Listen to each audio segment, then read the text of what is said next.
Oh, prime rib sounds good too. Right? Prime brim. Oh, you're muted, John. John. Johnny. We can't John. hear you, John. My love, John. I miss thy sweet. Snap into a slim brim and get trimmed. Oh my gosh. Snap into a slim brim and get trimmed. Steve always has the great ones. So much. That's awesome. Thank you, Steve. You want to look like me? Step into a slim brim. The brim workout. That's like the Gold's Gym like flex. All right, so we're back and we're live. Reminder, type !BlueBox, BLUEBOX, for a giveaway tonight. It's going to be a triple pack. A shirt, a mug, and a hoodie. We've never done that before. But we were over 70 viewers tonight. I can't count the bits that we've gotten, the subs, the followers. You guys have been amazing. Let's give a hand, players, to all of our followers and viewers. Thank you so much. You are called here. Okay, let's try it again. All of you, sorry, all of you. You are called here if you're watching the show and participating in the chat. You're a mad chatter, and that is a glorious designation, especially as we're on election night here tonight, where everything is mad. The Mad Hatters. I call 2020 the year of a caterpillar smoking a hookah. It is just insane, all that's happening in our world right now, and so to have the Mad Chatters so on fire tonight is glorious. And you type !BlueBox, and that giveaway will be happening shortly. Now, we're going to get back to the action. We have, pull the screen up here. We have Brim struggling, uncertain, as for the first time in his life, well, since he was very, very young, I'll put it that way, a creature which excelled his strength. We have Shorewin bleeding but struggling up from the cobblestones with his cavalier heroism. We have Wynnston shaking, blood streaming out as he kicks against the walls and gets slower and slower and slower. Gimble, who is not yet with the party, hobbling, struggling through the streets as best he can. This rat that helped him tucked in his pouch, and really uncertain as to where he's going or what he's doing, and yet hearing the cries of his friends, he struggles onward bravely. And I said, you heard the voice. Here, in the alleyway. I knew I would find you here like this. Brim, it's right behind you. Am I close enough to my greatsword to reach for it? Yes, you are. Okay. I'd like to do like a turning sweep, not with the blade, but turning like in mid-motion as I turn around. I'd like to grab the greatsword and have it in front of me. All right, so every party member gets advantage from Phantom. Robert, thank you so much. Phantom. That includes Lilith, who's not with us tonight, but she gets advantage. You grab your blade as you spin around. At first, you're uncertain of what you see, but as you take a moment and look closer, it's Burn, but not Burn like you've seen him. His robes are tattered. His hair is burned off. No pun. You see the right side of his face is blackened. He holds a staff in front of him, but his hand quivers. What has happened here? And so you have Brim here. Before we go forward, do I see a heat signature to him? Yeah, no need to roll. You do. Okay. Seems to be alive. And hopefully the same Burn. Of course I'm alive, you knave! He snaps, showing the first real sign of his personality. I told you he had it under control. Peril, if you know of it, was single-handedly killed by our one and only, the Mistress. Millie. All right. So you say this. Shorewin, what are you doing? I'm going to Wynnston. You see the cavalier, he steps up holding the bits of blood that seep out of his body as he staggers toward his fallen steed. You see Wynnston has stopped kicking.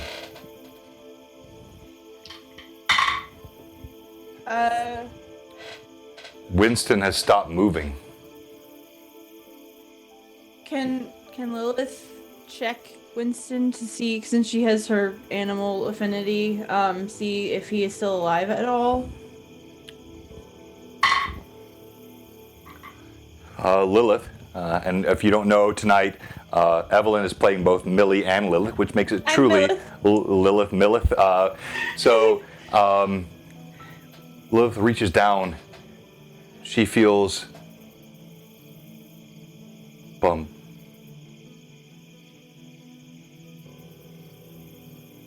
Bum. So he is a very slow pulse. Fading. She immediately will cast Cure Light Wounds on him. Okay, roll.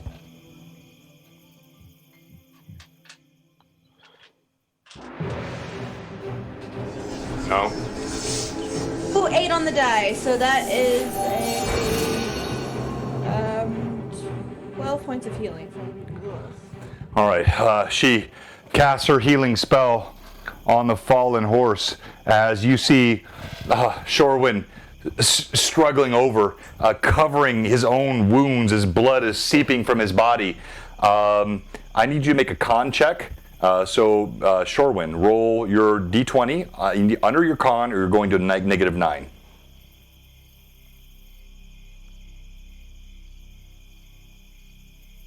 It's under my con. I rolled an 8. All right. As he steps up, what do you say, Shorewin? All right, so as I get over to Wynnston, I just fall right next to him, put my hands on him, just kind of start brushing his hair a little bit.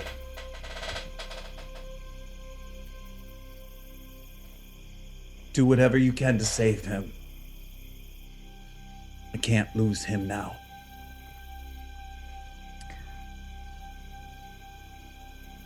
As you say this, you see Lilith lay her hands on him. As she does so, the flow of blood staunches, but his body quivers.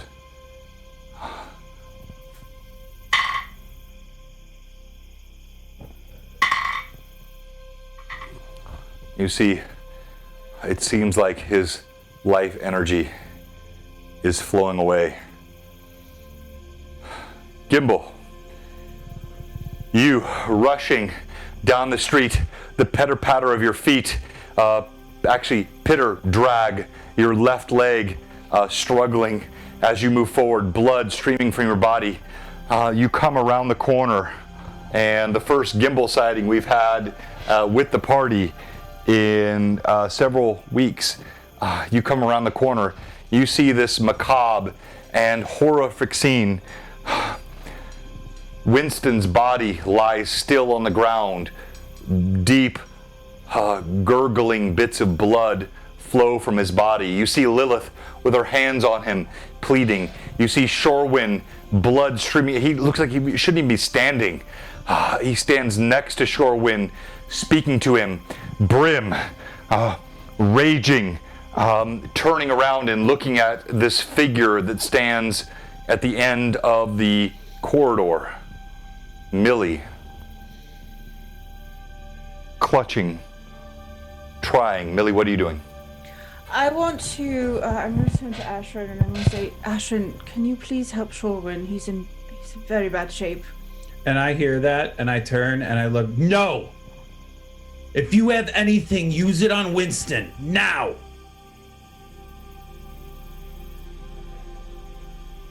Ashrin, I should not have drank so much. I'm sorry. Wait. What? Oh, the horse! Not you, Shorwin! The horse, not you! Are you sure? Use it on the horse. Yes. DM, can Gimble see who's at the other end? Can he see that it's Burn? Yes. As you come around the corner, you see it as Burn. And I can hear them going about all this. You hear all this, yes. Okay. If Gimble reaches into his pouch, being careful of the rat, and reaching down, grabbing an item, walking forward, he's going to point towards Burn. You have much to explain. He's going to pull out the silver orb and throw it down in the middle of the group. Oh, thank goodness, I forgot about that.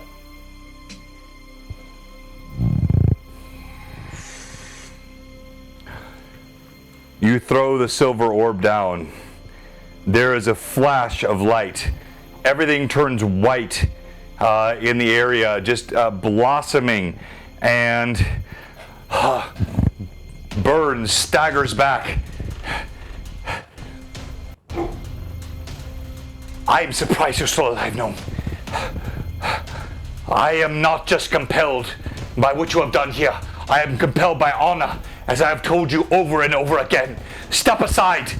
And he stumbles toward Wynnston and Shorwin. He walks past Brim. Brim, do you impede him or let him go? As he's getting close, I'd like to give a big sniff. All right. Roll d20 for me, please. Using advantage. Does he smell like Burn? That is... What'd you roll? all the time to get it. A nat 20. A nat 20. Okay, all right. There is no necrotic scent. There is no sweetness of something like a paling, which you now know is not an individual but a species. It is Brim. Pardon me, sorry, it is Burn. And as Burn staggers forward, the flash of Gimble's sphere subsides, and there is a holy resonance, a light that shines in the entire area of the hallway here in this alley.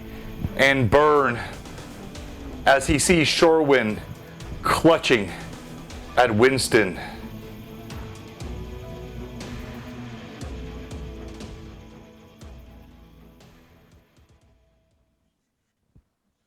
you feel, Shorwin, the lifeblood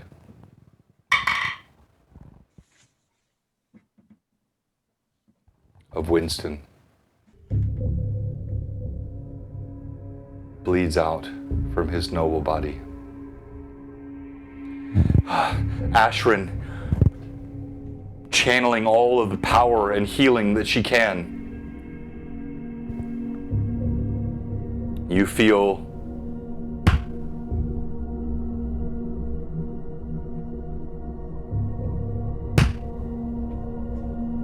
the final beat of his heart.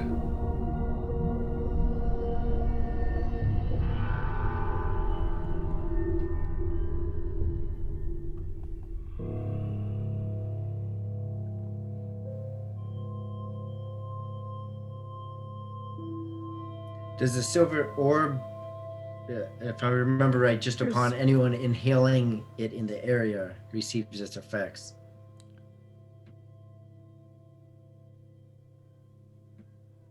Shorwin, what do you do?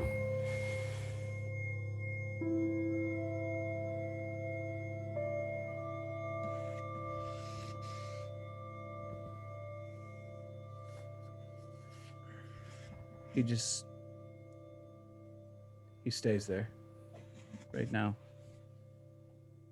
Continues to brush.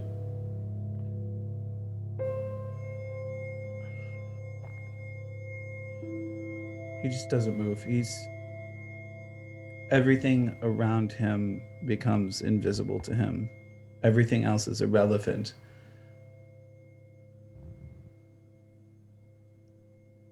The grief that overcomes him is stronger than almost anything he's ever felt in his life.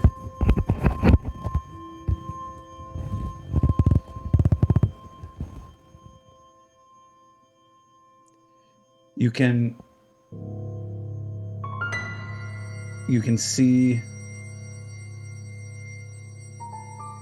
see a slump, a droop, a fall,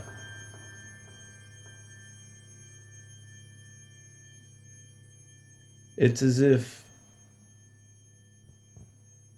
the energy that Shorwin had with him, his willingness to fight to find his sister and to avenge his parents, everything just leaves him. And he just puts his head on the side of Wynnston and lays there.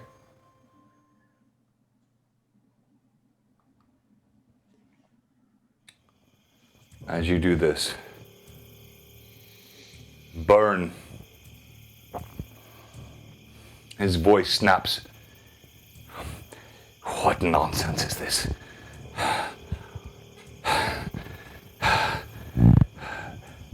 Cavalier, step back. As he says this, you see Ashrin again. She throws her hands on Wynnston, and this is how we roll here on Blue Box.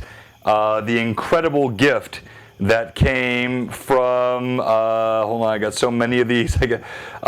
Ridiculous for Wynnston. Ashrin, she lays her hands on his neck. She cries out, "No, this cannot be. Hold the goats on. Please heal this noble beast for my friend Shorwin and for his own good. Please do something for him."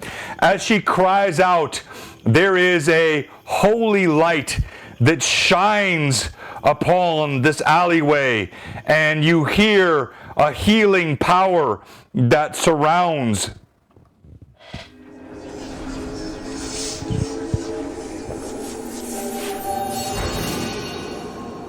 As the light dissipates, you see Wynnston beneath Sherwin's hands. He begins to pull himself up. He crawls from his own blood beneath Ashrin's hands.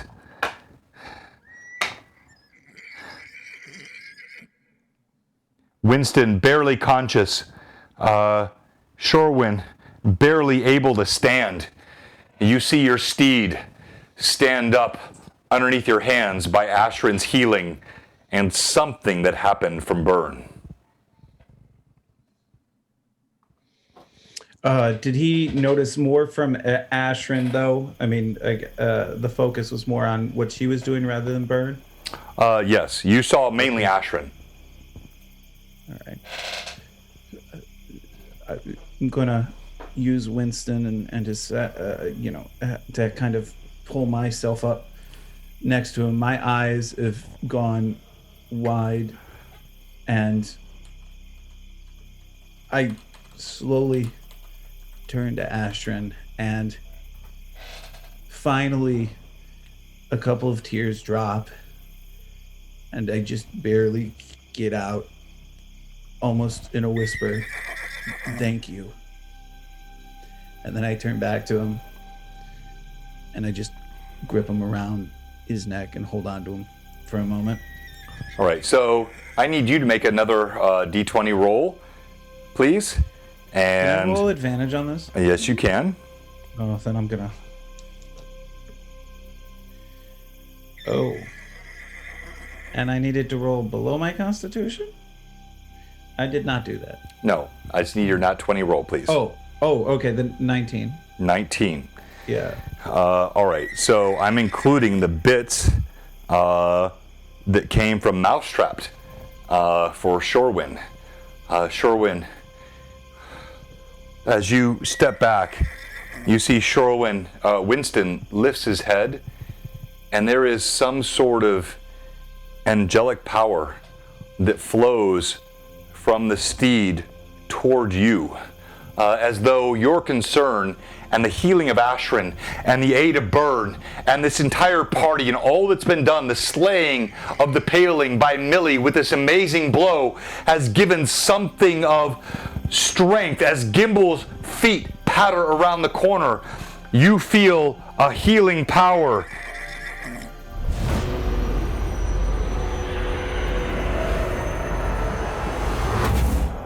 You are fully restored. You feel the blood staunches. You see Wynnston. He stops struggling, and you hear Bird with a haggard cackle. His shoulders slump. Party, what do you do? Did the silver orb do anything that Gimble threw? Yeah, I already mentioned it. It hit light in the area, and it had an effect on what just happened. Okay. Gotcha. Okay. So it didn't heal anybody else? No. Just asking. Okay. Well, does Brim see Gimble? You do. You see Gimble come pitter-pattering on the corner. He's naked. Here's Gimble. If you don't know, for our viewers,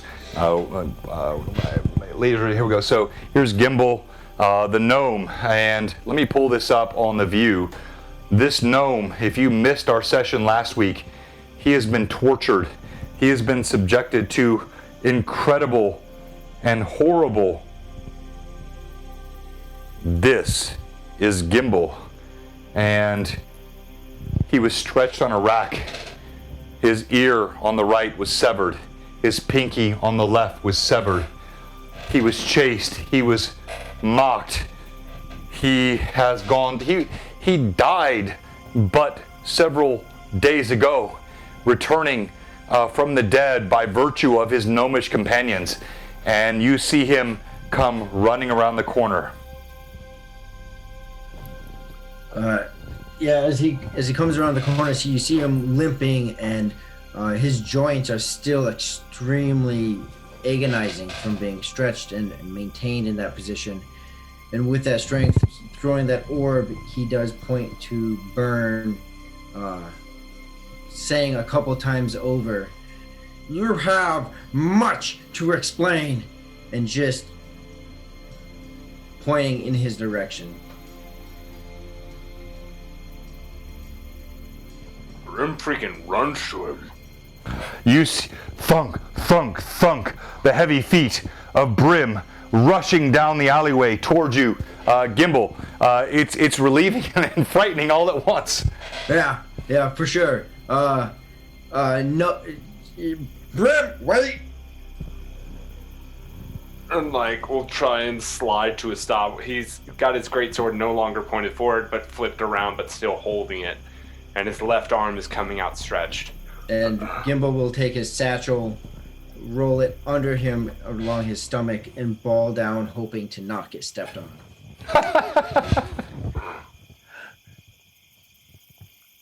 So I'd like to just drop kick him in the head with it. Oh, so wrong. No, he's if you'll allow, he slides to a stop on the wet cobblestones. You see this massive half ogre. He skids to a stop, trying to approach Gimble but not bowl him over. Blood streams over all of his body. You come up just like as you bend over, you're face to face as you're hunched over, and your friend, as I said, he is mauled. He is unrecognizable. Blood streams. His face swollen. Blood streams out of his ear. His eye, his nose broken. A pinky gone. All naked, clutching something which wriggles in his pack.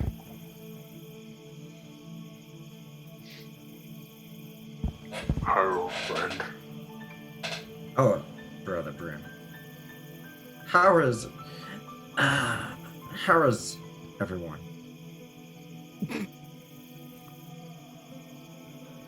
Gimble!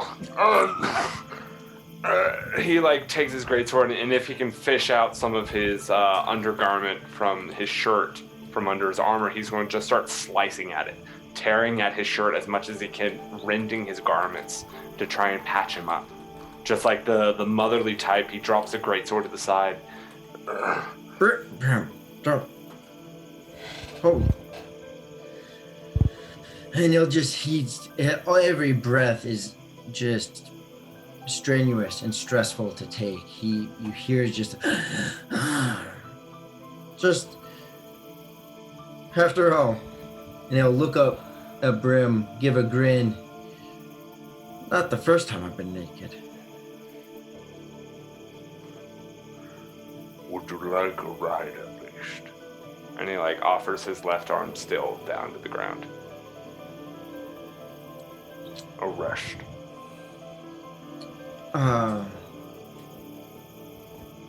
Yes, but not at this moment. My everything, not yet. Is that... What's dead over there? And he's gonna stand up, not really sure what to do with himself. He just kind of points over to Millie and moves out of the way so the rest of the party can say something or do whatever. All right. So I'm gonna restrict Shorewin, who is still heavily engaged with Wynnston, but I'll allow Millie or Lilith to respond. Well, Lilith would be paying attention to Wynnston. You know, she's kind of focused on that right now. I don't think she would even be seeing Gimble come up and not like really connect to it until she makes sure everything's okay. Okay. Millie, she looks about and is she's concerned for. I mean, you know, Lilith is still wounded. She's concerned there. She saw Shorewin greatly wounded. But the moment she sees Brim take off towards... in the other direction, she's going to look that way, just after a moment of making sure everything seems okay by the stables, since they all seem occupied at the moment. And she's going to turn and see what seems to be going on, kind of walk slowly over towards Brim. Is there something the matter? Stand up and turn. Just... Guys, it's Gimble. What? You see the gnome appearing behind Brim's arm, but not like you would recognize. As I've said before, blood streams over his body, his face swollen, his ear pierced and ripped, his pinky gone on his left hand, his nose broken, his face swollen, naked, but also clutching something in a pouch. Millie's gonna go over towards Gimble.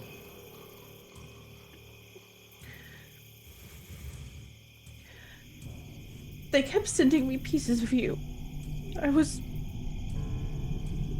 I didn't know what happened. But I'm glad to see you're alive.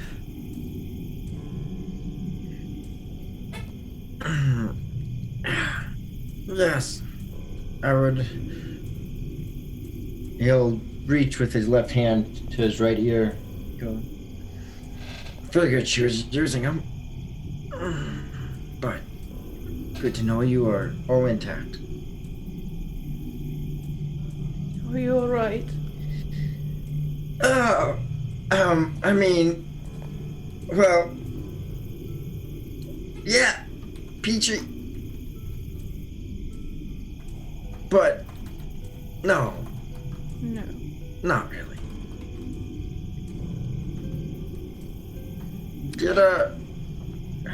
And his arm, as much strength as he can muster, he'll slip his one hand into the pouch, trying to soothe the rat, and with his other, that must be you. doing that over there, Millie? And he'll point over to the creature on the ground. I don't know if you can tell it's the paling or not. Yeah, you can. It's obvious to you. Yeah, you've seen that pallid flesh before. It's unmistakable, the paling. Okay. And he's just trying to make light as much as he can. Just, is that you doing that over there, Millie? He dared to hurt my friend, so... Yes. He got what was coming to him.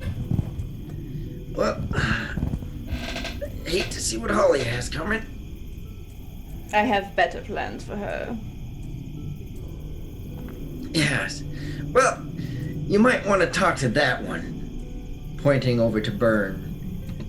He probably has a lot to answer for. Oh, I'm well aware. He and I are not exactly friendly, however. Byrne, at this mention, his head tilts up. You think I have something to answer for? You have something to answer for. You brought that shield into my midst. And again, you see his now Brim and Gimble. Gimble, you hadn't seen this before. His face is blackened. His hair is burned off. Part of his robes are gone. He lifts an arm, and you see one of the red eyes of the shield is embedded in his forearm. As he holds it up, the eye goggles back and forth, looking around. Byrne tucks it back down. I have come here to help you, you fools. But what you have brought to me is of great danger. He watches as Wynnston struggles up. This steed, he is of some value to you, I take it? More than you know. Then why don't you protect him?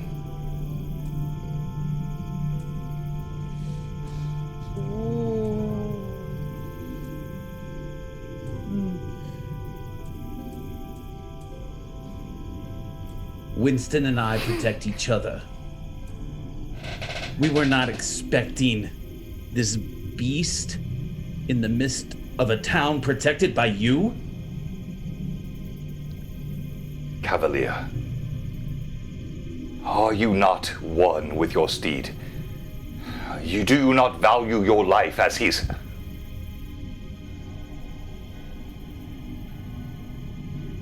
I value both our lives. And yet. Without him. And yet. He cut you off in mid-sentence. You, clad in armor. Protected. Shielded. He, with nothing more than a saddle on him. And you seek to challenge me. You are at fault for what has happened to him.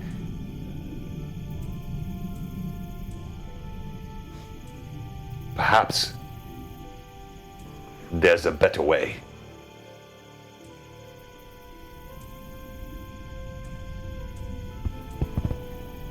Your choice. Sure. Win. If Brim sees Millie go for anything, he's keeping his eye on her.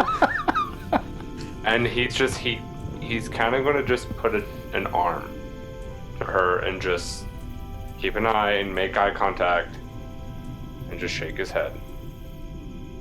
So he put an arm around Millie? Just an arm on the shoulder. Okay.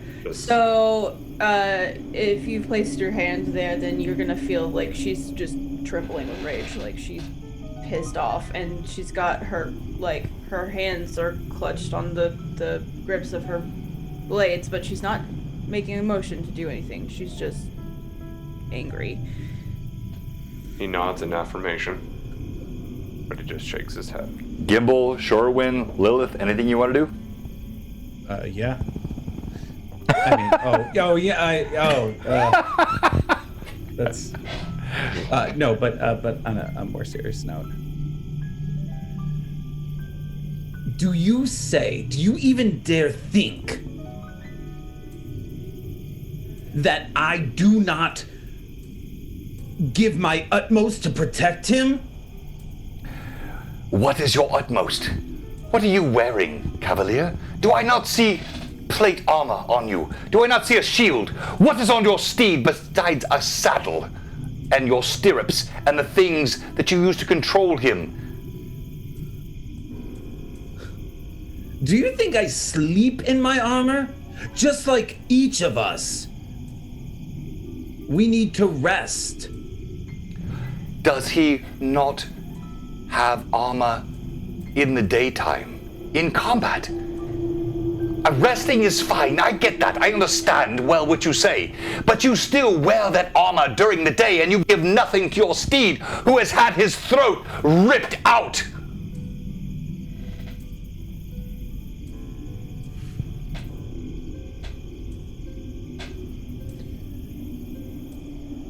You make a point.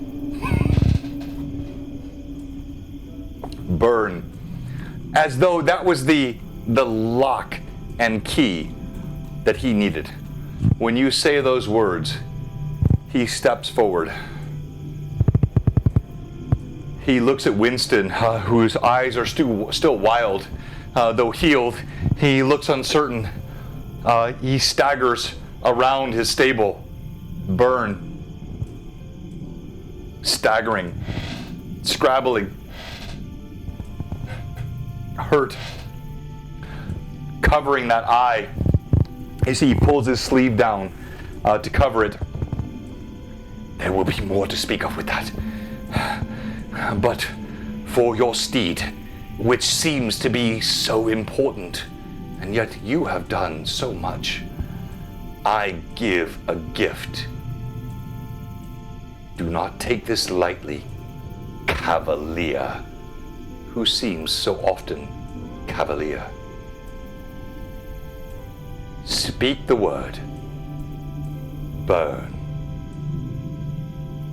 With this word, this armor appears and will vanish.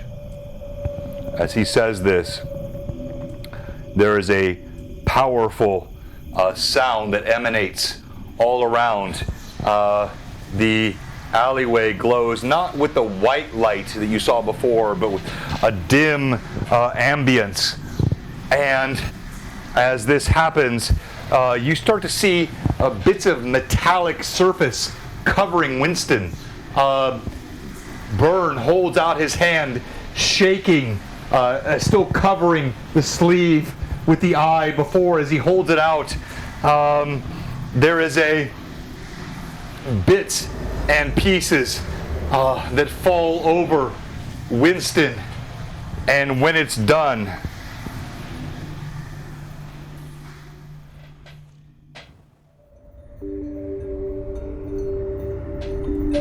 you see Wynnston standing tall, covered in metallic armor, head to toe.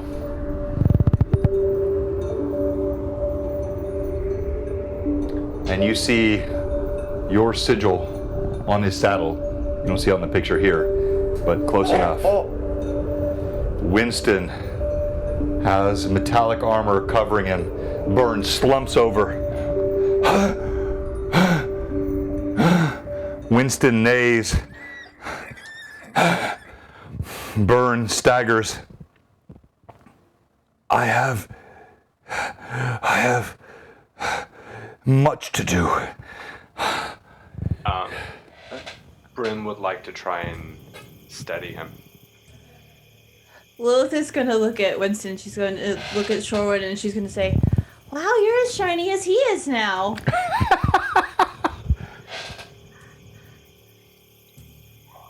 Shorewood's going to look at Burn.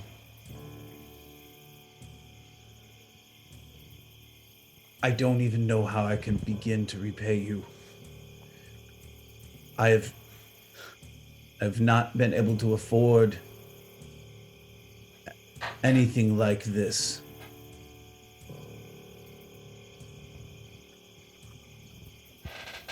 Thank you.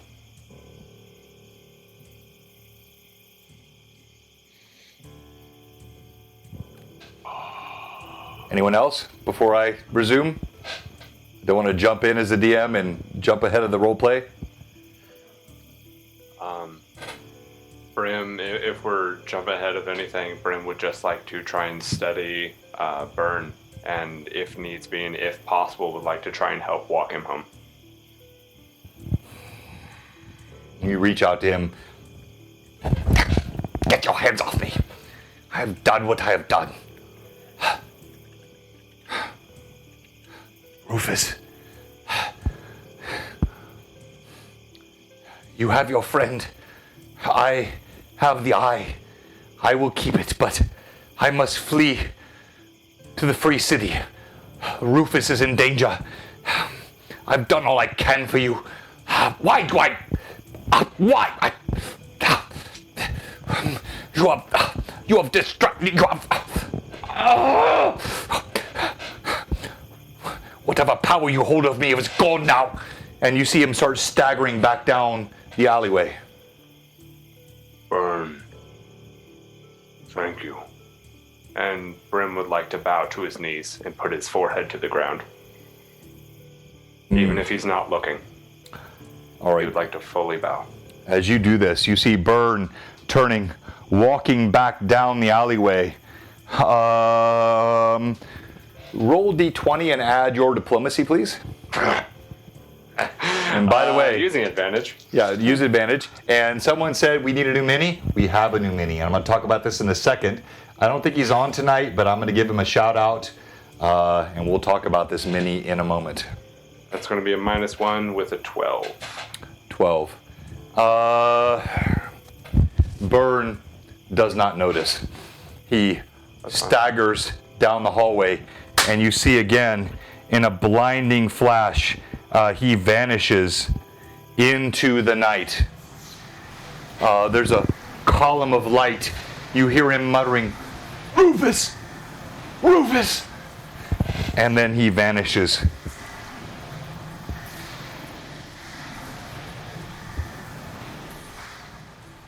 Now, the party is left in the alleyway.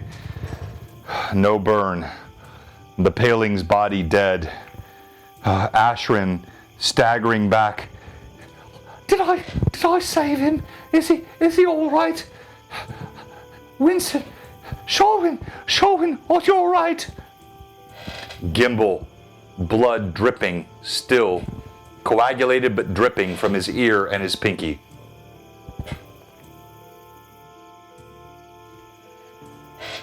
Shorewind's going to look at Ashrin and say, "Yes, we're both fine now." And can I see Gimble? But I'm assuming. Yes, yeah, you see Gimble. So you're here. You hear Gimble's voice. You've heard all of it. Yeah. You turn now. As you look at Wynnston, I already showed you the picture. Now let me show you the mini, and we'll get back to the gameplay here in a second. But the mini. This is from Bill Sasherscorn. Bill the Master Crafter.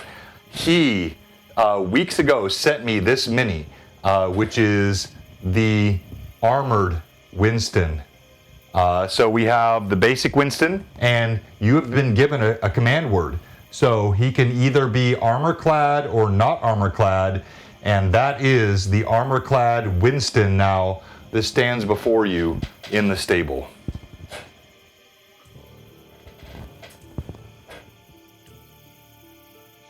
So I look at Gimble and immediately my first statement is, "Gimble, are you all right? Do you need healing? Do you need...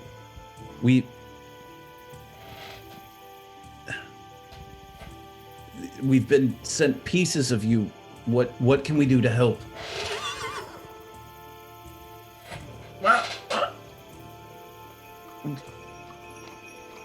He rubs his face with one of his hands, one still in the pouch.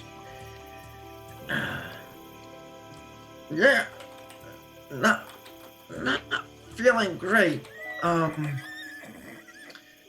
An empty vial with a cork.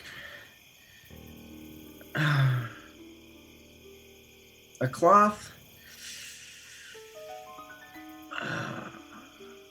And the paling's blood.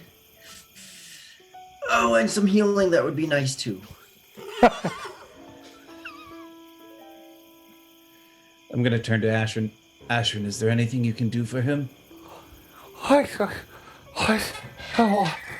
Oh, Gimble, what happened to your lad? Oh, wow. Okay. Thank you to Officer Gundygood. She pulls her shoulders back. I have some strength left yet, Gimble. And she leans over to you, trembling, her hands. You see her eyes are bloodshot, her face slack. She puts her hands on you, and you receive healing. And as that holy glow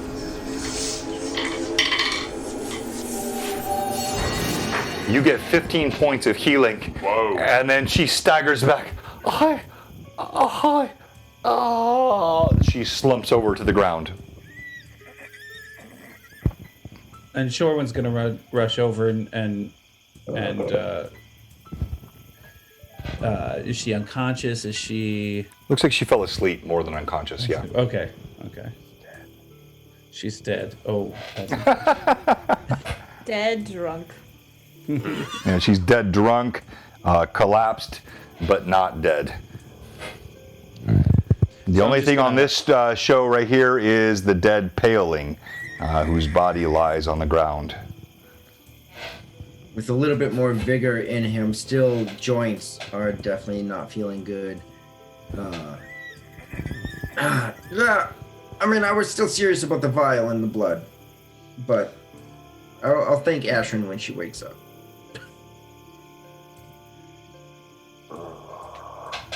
Or a mug from inside. I don't know. This thing is of interest now to me. I can go grab something like that. I'll be right back. And Brim would like to bark and then would like to run off, leaving his greatsword on the ground. All right. Your greatsword clatters to the ground. Where do you run off to? I'd like to run into the tavern, kind of a slight jog, not like a full sprint, but okay. Just kind of run up to the door and ask Osser for like a vial and a rag, if I could, or anything that could hold. All right, let's go there. So you run to the door. Everyone oblivious to this. They did not hear what was going on outside. And as you step into the door, there are the familiar tones of the tavern.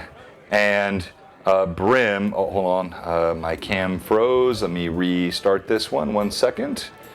This is all part of the fun of D&D streaming, Twitch, and all kinds of good stuff. Someone cast time stop. Exactly. I'll try it one more time. Lord Forth has an idea. Maybe we put her in bed with the paling. Oh, that is not a good idea. That is awful. That's wow. Messed up. Yeah, that is so messed up. Lord Forth, wow. But no, that's actually pretty funny. Okay, and we're almost there. Hold on, we'll have it in a second. Type exclamation point Blue Box. Our stream is almost done. You have a chance for a giveaway tonight. Your giveaway is a trifecta, a shirt, which is cool, a hoodie, which is awesome during winter, and a mug, which is also, you can sit and drink coffee in a Blue Box hoodie and a shirt. We've had such a great night tonight, and I love to reward our viewers. We have the best chat, the best viewers. You guys are incredible, and I am so thankful. So, exclamation point Blue Box, and let me get this cam working here. Hang on 1 second. While I'm doing that, you guys talk amongst yourselves. Well, the weather's been odd. Yeah, really real odd. cold.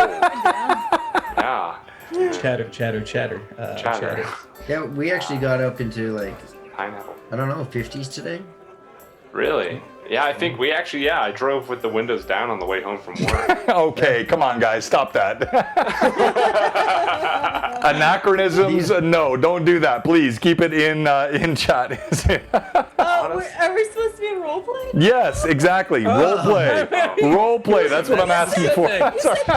I should have been clear, right? That's my fault, not your fault. Sorry. Role play amongst yourselves. Okay. Well then, Lilith is just kind of tapping the armor on the side of Wynnston right now. Like, she's kind of looking at it, knowing that shiny things have proven them not so good lately. She's looks a little concerned. She makes a... I'm not sure about this. Sherwin looks up at Millie. Could you help me get her back to her room? Oh yes, dear. That will not be a problem at all. Had her part way there already anyway, so Millie just comes over and scoops her up in her arms. I got her. And Sherwin, impressed by Millie just lifting her up, and off they go. Yes, I can take it for her. You might want to keep an eye on Lilith. She's a little bit, well, she was obviously hit pretty hard, and just make sure she's okay, please. Of course. And so, Sherwin's gonna go over towards Lilith and Lilith. Are you all right? Do you require healing as well? I mean, probably at some point, but this is really cool. Like, Is everyone else okay? I mean, I'm glad Wynnston's fine. I want to make sure. Was that Gimble? Wait a minute. Did I hear Gimble? Indeed, he's right over there, and I'm gonna point at Gimble. And she's just gonna immediately go over and look at him. What fantastic role play of Lilith. That's so good. That you sound just like her. That's awesome. All right, continue on, please. You're back. And he'll turn around. He'll give a slight grin, like a piece of him that does still remain that he's trying to hold on to. He'll give Lilith a grin. Go. My back? Oh, I actually... And she reaches in one of her pockets in her cloak, and she pulls out his finger, because she had taken it from the little boy. I think this belongs to you.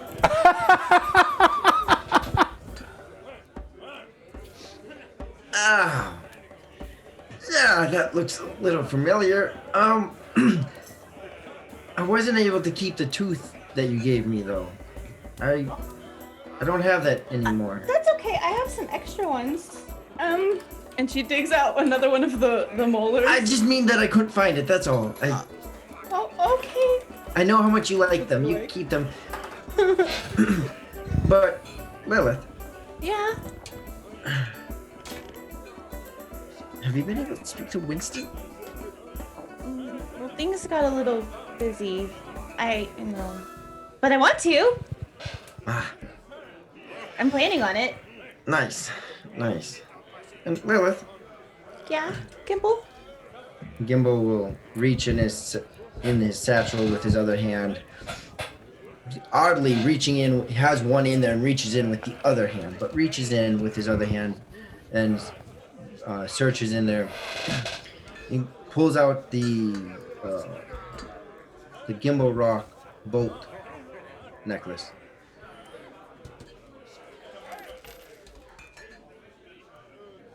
Thank you for sanity. Thank you. And he'll take his other hand out and put the necklace on, letting the bolt. I think it was a necklace. Mm-hmm. Letting the bolt hang. Well, I guess he doesn't have clothes on, so letting the bolt hang. At which point, the little face of the rat will poke out of the bag just slightly now that he's not holding it. As the little face of the rat pokes up, you see it looks up, and you're shocked as you see this. Not you necessarily, Gimble, but Billy, Lilith. It scrabbles up his shoulder. As it gets to the top of his shoulder, you see a large rat. It's got dark brown fur, a strange metallic disc embedded in the top of its skull, and it tries to stand. It holds up 2 forepaws, almost like it's trying to communicate, as it lifts on its hind legs, standing on Gimble's shoulder. Gimble, you've not seen it do this before, but you feel it happening on your shoulder. And Lilith's eyes go really wide, and she's like, "You made a new friend." Yeah. And he'll just slightly zone and do that whole just thinking to himself, friend, serenity, and feeling relaxed, and picturing home and feeling relaxed. Yeah, he kind of got me out of a jam. As Gimble says this, and more importantly, as you see he concentrates, this little rat, it drops back down to all fours, and then it takes its 2 front legs and it wraps them around the sides of Gimble's neck, hugging him. Gimble, you feel furry paws on your neck.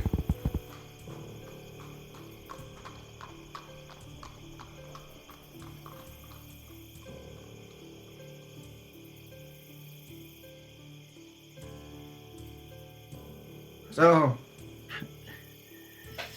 I guess we should probably clean up.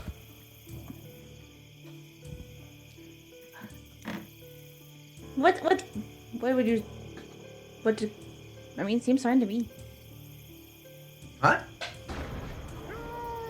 I mean, Wynnston's okay. There's some blood, but, it's blood. Yeah. And Millie looked like she was doing well. But yeah, I need to clean up. I can't quite magic this one away. Oh, yeah, probably not.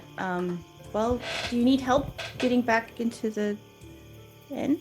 Once Brim comes back, I might need some help. I don't know. It really hurts to be touched or walk or breathe. Oh. Still don't want to be dead though. That was pretty bad. Well, but we'll be okay. Okay. We'll be okay. Okay, good. I'm glad. All right. So as this conversation happens, Brim, what are you doing? Brim is headed inside to try and get that vial and rag and such. All right, Shorewin. As Brim walks through the door, you're now standing with Wynnston, and as I mentioned, you now see Wynnston, and you were given a word, but he is clad in this glorious silver armor, plate mail all over his body, protecting his form. As he looks to you, he whinnies and nuzzles up against you. But you see there's power in him now. He feels confident and strong. This gift by Byrne. So I'm gonna, Shorewin at this point decides to, test this armor. And so he'll look at Wynnston. Hold on a second, boy. We're gonna try something. Okay. And he'll say, burn. As you say the word, there is a shimmering of light, and there is a brief glimmer, and you see the armor vanishes, and Wynnston stands before you. He looks around confused in the stable. He's fully hale and healthy. You do see some scarring on his throat, but the armor is gone. It seems, my friend, that we've been gifted something to help keep you protected. I want to apologize for not having gotten armor for you sooner. I hope this means that we'll continue to fight side by side for many more years to come. I'm sorry I wasn't there when you were attacked. As you say this, the answer is no. Shorewind's armor does not disappear, only Wynnston's. As you say this, you see Wynnston's head turns, and this same prescient sentience, something beyond what you would expect from any animal in his eyes, he nuzzles your neck. You hear his breath again. You feel the hot breath against your throat. He nuzzles you and gives you a nod and a touch of affection. And when he does that, knowing that Gimble and Lilith are still there, but hoping that they're still a bit more preoccupied with whatever they're doing, and knowing that the others are gone, he kind of lets go a little bit and cries a little into Wynnston.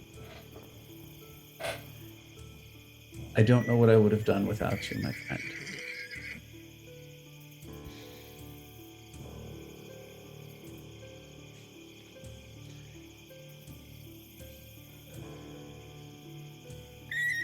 He nuzzles you, is like he's expecting more.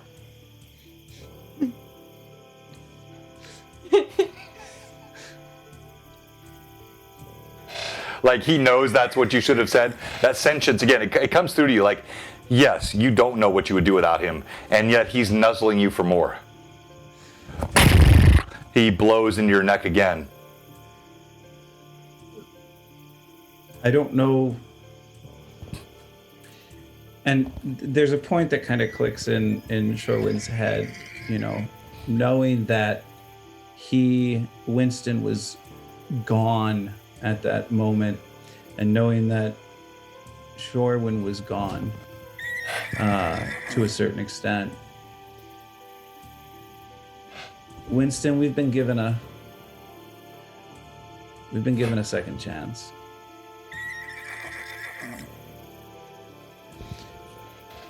I promise you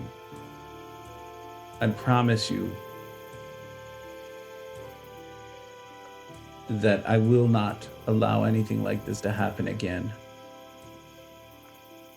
And my head's kind of turned to the side because the eye that doesn't see, I've kind of started to kind of ignore that eye.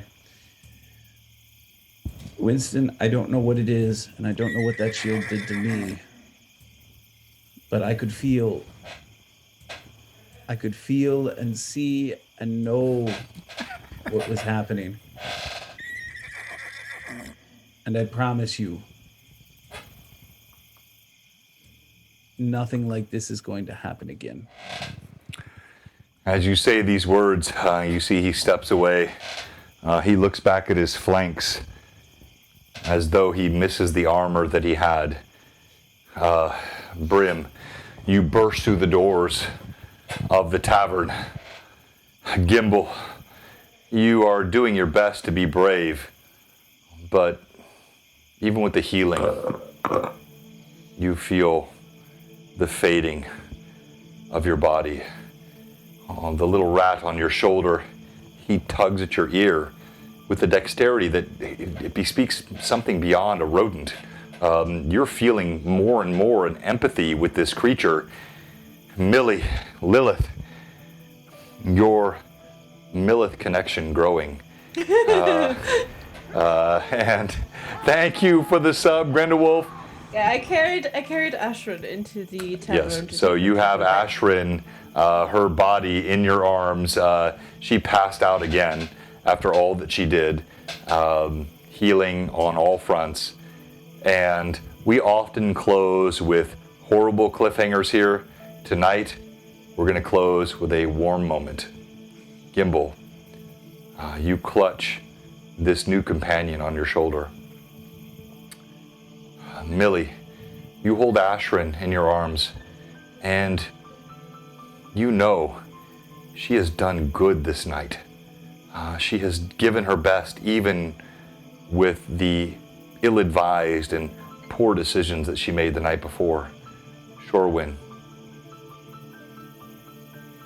Wynnston has changed, and he has changed for the better. He is linked to you more than ever, but now with this power of a command word. Brim, you have done good things this night. As you burst through the doors of the tavern, you see Osler Gundygood's head snap up. Brim! And that's where we will stop for tonight. Let's give a hand to all of our viewers. You guys were awesome tonight. Thank you so much. Holy crap, we sat around 70 all night tonight. That is so cool for a stream that only has what we have in viewers and followers, rather. Our followers, I think we have the best chat. Our mad chatters are amazing. The sub gifts. So we had 1,000 given twice tonight. That saved Wynnston. That helped the PCs.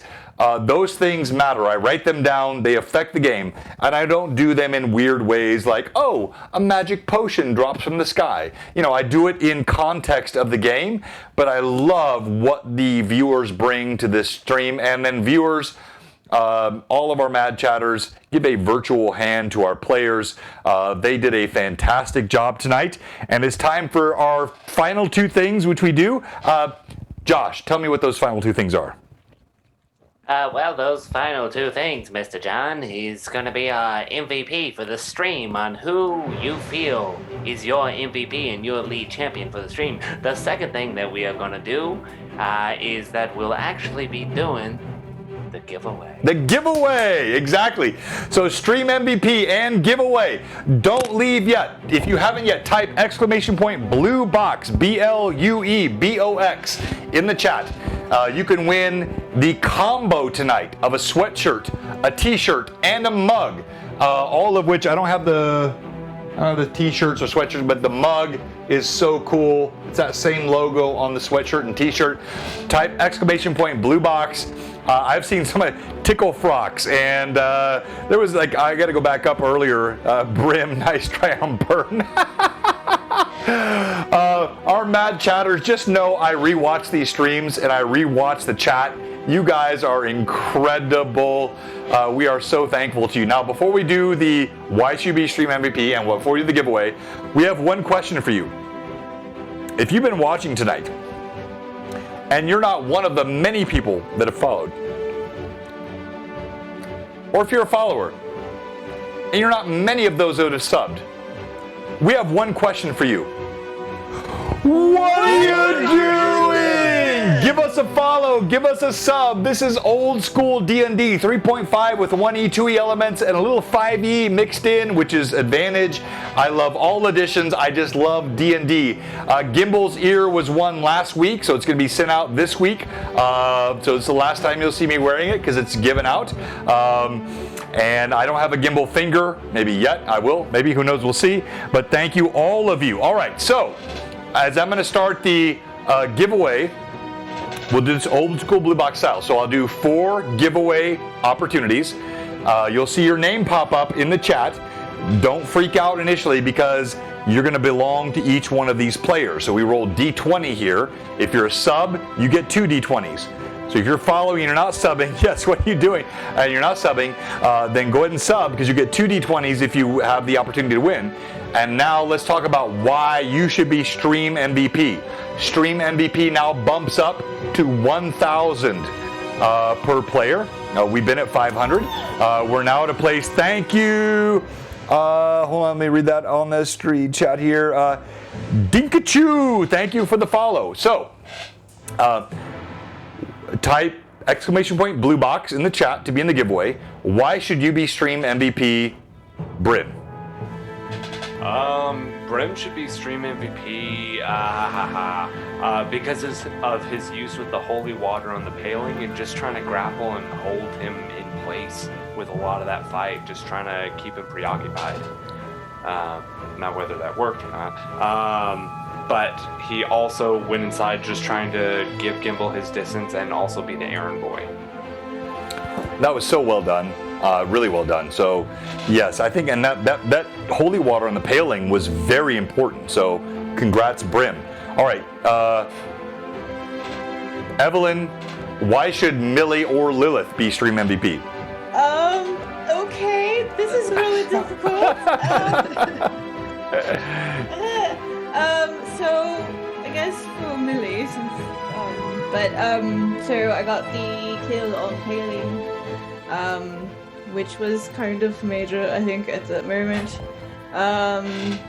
And Millie was not many words tonight, but the RP she did have was, I think, good for what she did say, and followed what she would say.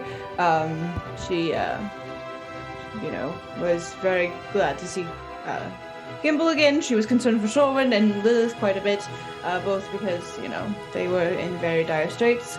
And her just like showing off again, picking up Ashrin and carrying her away. It's like, I got this. No big deal. You did. You carried the healer with you, and the healer had a big effect on the campaign tonight.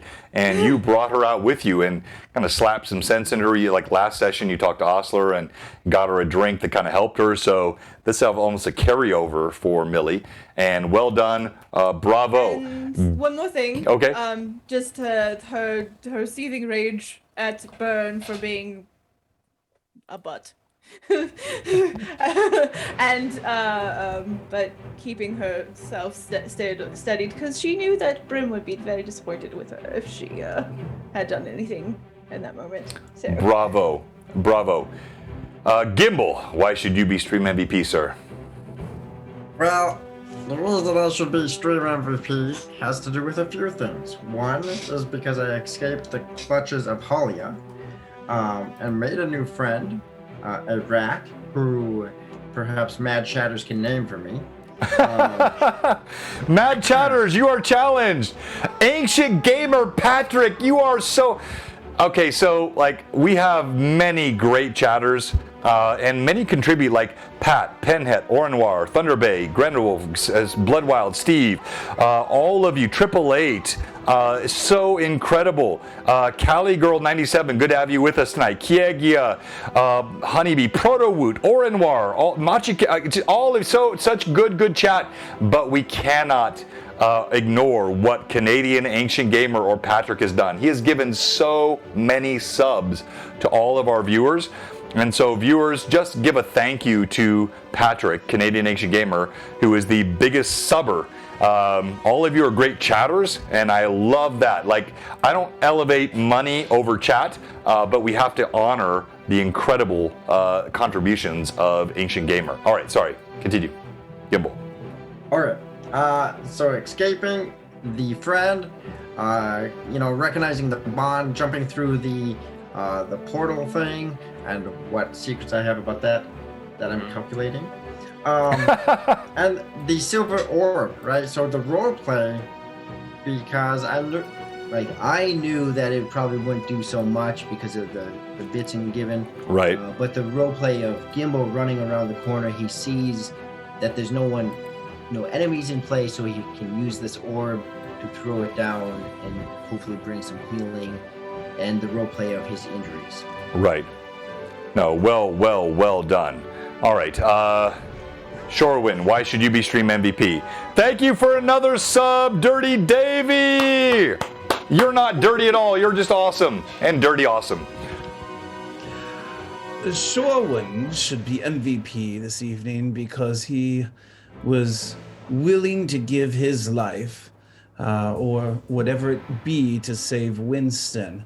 The role play tonight was a blast, and it was one of those things where Shorwin was able to kind of really get into some of the more serious aspects of his relationship with Wynnston. Yeah.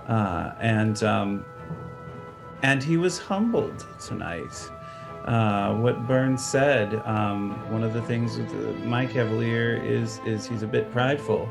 But when Burns said what he said regarding... that you were armored and protected and your steed was not. And Shorwin took that to heart and understood where he was coming from rather than instantly wanting to make Burn an enemy, which is what he would have done in the past. No, that was fantastic. Well done, all. We got this Rat MVP, Ratatouille. That's so amazing. So thank you, everybody. Rat again. You're awesome. All right, so let's kick off the MVP vote. And you vote for one of these. Sorry, go ahead. It's up. All right, it's up. So you click in the upper right-hand corner. There's a down arrow. Click that. You can vote for one of these 4 players. Now, we're going to kick off our giveaway, a big giveaway tonight. We've never done this before on Blue Box. 3 things: a shirt, a hoodie, and a mug. And I'm doing this because we had such a great night. So many bits and cheers, and our viewers staying over 70 most of the night. You're not going to find 70 viewers on a stream that has only 700 followers anywhere else on Twitch for D&D. Like, it's just we're so blessed, and I don't that's not boasting. That's thankfulness on my part. I'm so grateful to all of you. And now we're going to kick off 4 possible winners of the giveaways. We're going to start. The first one will go to you, Evelyn, and you are rolling for, Mikey B, and he won last week, so that's great for him to be in again. Mikey B, let us know you're here. You're one of the 4 possible winners of the 3-pack, sorry, not 4-pack, 3-pack. And our next is... Bloodwild Steve. Oh, Steve is the most deserving. He is so consistent. So that's going to go to you, Josh. And so I still need Mikey B and Steve. Yep, Steve is on. I see him there. Yep, they're both on. All right. So Evelyn, you've got Mikey B. You've got Steve there, Josh. And now our third possible, he swooned. 888. Oh, yes, 888. Such a great viewer, always on. That's going to go to you, Terry. And yes, he is on, so 888 is up. And then last but not least, you have Rory. Roger! Oh my goodness, outstanding! I know, and there is no advantage being given here to subs. This is just pure random on Nightbot. So, congrats to each of those that have a chance to win. Now, if you have any one of those 3 things, if you already have a mug or a shirt, we'll sub that out.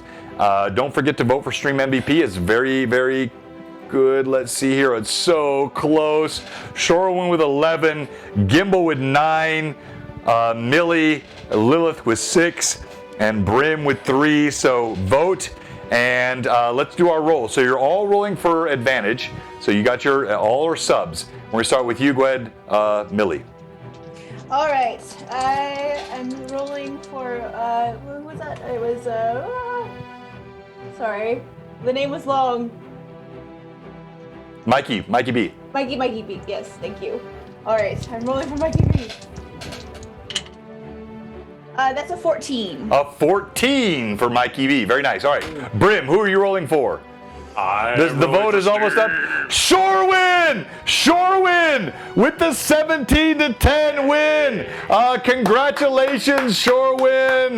That is 1,000 extra experience points for you. So please mark that down. That will be in addition to what I send you, so don't lose it. And I'm actually working on a Shopiculus. I didn't want to do that earlier because my goal here is not to merchandise my viewers. I'm not trying to do this for money. I do this for love and fun. But I've got so many people asking for a shop. So there probably will be a merch shop here in the next couple of weeks. But I'll let you know as that comes up. All right, Brim, who are you running for? Steve. Bloodwild. Steve. That is a 19. Oh! Oh, Steve! Well done, sir.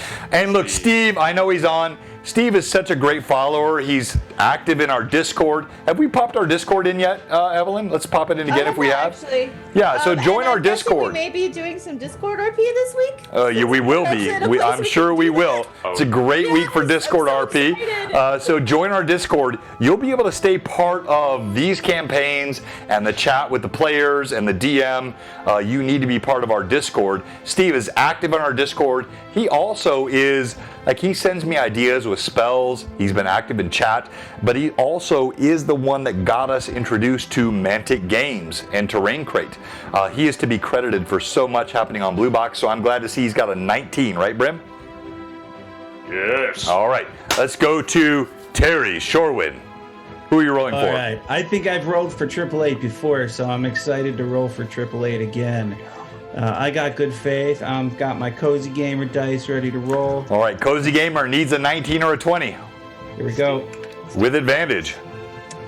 14 and a 15. Okay. I tried. All right, so close. All right, let's go to Gimble. And does Roger, is he subscribed? Yeah, Roger's a sub. He's super active.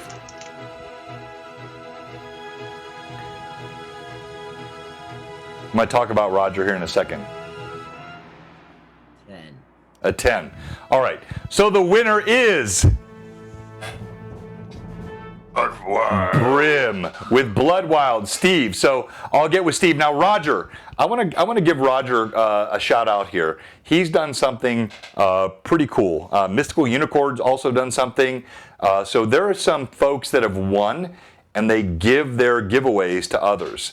I'll talk about Mystical and something else next week. But Roger tonight, he won a flask, the Amako's Revenge flask from Captain Cade Cardinal's signed flask. If you haven't seen these, they're super cool. They're great for rum, whatever else you want in them. They're signed. He won one, and then he was so lucky he won again the next week. And he came back and he said, give that to Ancient Gamer.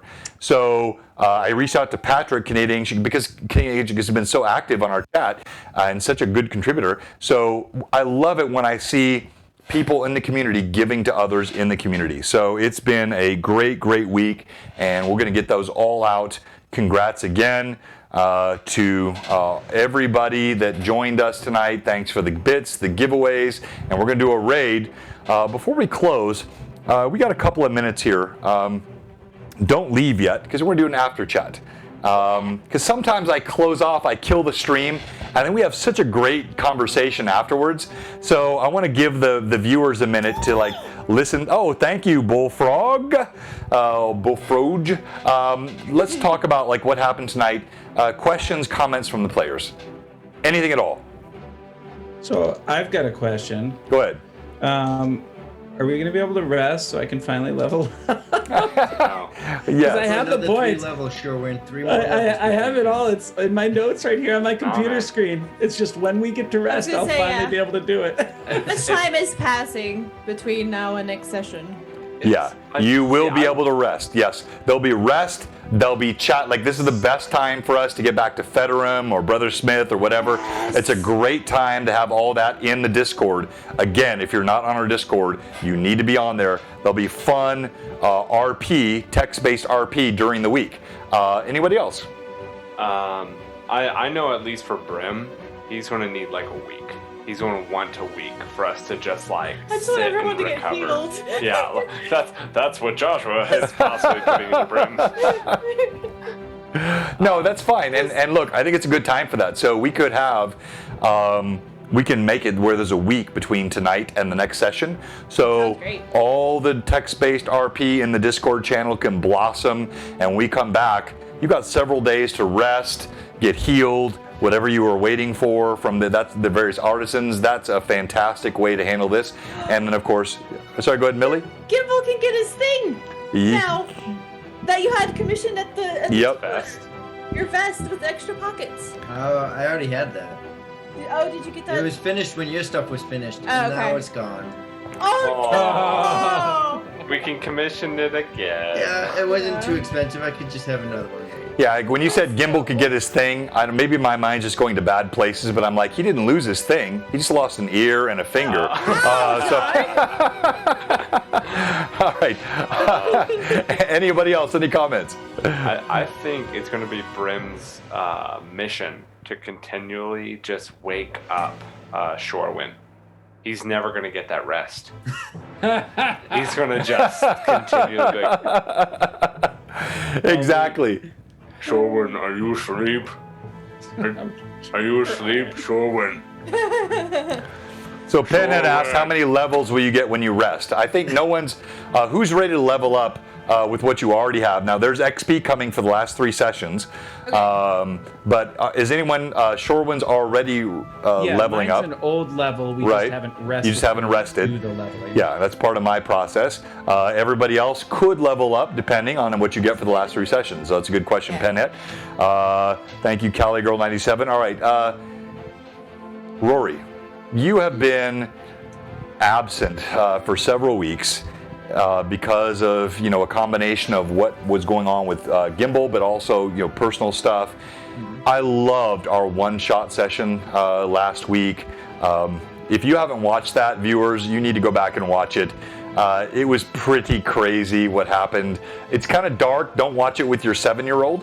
But Gimble, how have you felt about all that's happening? Like, you can be as honest as you want. If you want to tell me, like, John, you got me ready to quit. I'm in therapy. You suck as a DM. That's fine. Just be honest with me. Like, how have you felt about this whole journey? I mean, like I've told you before, it's there's anticipation, there's trepidation or anticipation for different moments, right? The biggest point of trepidation is my character going to die outside of my hands? If Gimble jumps in lava, he deserves to die. Right. Right. If I as a DM myself believe that if the player is absent, the character should be hard to kill. Agreed. Agreed. Yep. Not impossible, but very. I don't like killing players that are not there. That's not. I don't do that, and so there was a lot of grace given to you, as it should have been. So then there's trepidation, and then a bit of tension. Okay, so with the one shot, now it's fully plausible of death, or other things that take place. Very possible. Very possible. Before playing with you either, so there's a lot of that. So there was that. Other than that, it's been a blast. It sucked that he could only get 10 items, or 10-ish items, as we discussed. So can you tell the viewers what 10 items he grabbed? That's really helpful for us. And yes, Hunter, it was pretty dark criticism, but it's fine as an observation. And we're going to raid in a second here. But Gimble, tell us what 10 items you got. So, correct me if I'm wrong, maybe I misunderstood you, but because the satchel was described a particular way, right? I was able to, because they just threw the satchel to the side. It's the scrolls that were in there and the 2 vials I was able to keep. Exactly, yes. Perfect. So what he kept was, let me find my list, because shotgun. I do that. He kept a shotgun. Yeah. No. He kept his satchel. Inside his satchel was a scroll of hypnotic pattern. I'm going to move this over here. Hypnotic pattern, a scroll. Oop, that one is not there. That one was used. A rope trick. So 2 scrolls. His gold, his spell components, and the 2 vials of sand that he picked up. So that's in his satchel. The other things he picked up and are now in his satchel is a potion of improved invisibility, a lock of Jace's hair that he cut the lock of his hair. Right, right. The black cloth from the paling, which I guess there's a big cloth in front of him now. The silver orb, which is now used. The bolt, the bolt necklace that Lilith had made from Gimble's Rock. The locket with the pair of chains. The ring that was given to him by Tyra's mom. Very nice. He chose the Staff of Darkness over his other cane. Yes. His other cane was his arcane bond. So he did give that up, and then he took a spell book, of course. No, that's awesome, man. Well done. All right, so any other questions from the chat? And Gimble, that was awesome. I like this. Gnome on the run. He was the gnome on the run. Gnome now with a gun. No, he does not have a gun. That was a joke. There are no guns in my campaign. He has a boomstick, not a gun. Yeah, and he's riding Brontosaurus. Oh, TPK next week. There are no dinosaurs in my campaign. You know that. Oh, just say pterodactyl, because pterodactyls aren't dinosaurs, so you're good. That's terribly untactful. Terribly. I'm so influenced by the mad chatters, the puns just like flow. All right, so we're going to thank you, everybody. Thank you, mad chatters. Rexosaurus, BlueBoxRPG. Okay, Steve, you are one of the most dinosaur guys on my whole Discord. It drives me nuts, but I'm not banning you. Good pun. Giant turtles, seek your inner dino. All right, we're going to raid tonight Realmsmith. They're really good. Great group, and thank you everybody for being with us. We will have a Lore Masters Arcanum tomorrow night, or a quick hour session. I know all of you guys, we have such great participation. We've streamed something like 18 hours in the last week, and we've had all of our viewers on every time. Thank you to all of you. Gimble's ear gets mailed out next week. All of the giveaways get mailed out next week. Thank you, Proto Wheat. Thank you, Proto Wheat. Sorry, thank you everybody. And rating now the Realmsmith. Proto Wheat. They got that. They got that. I know. I can't get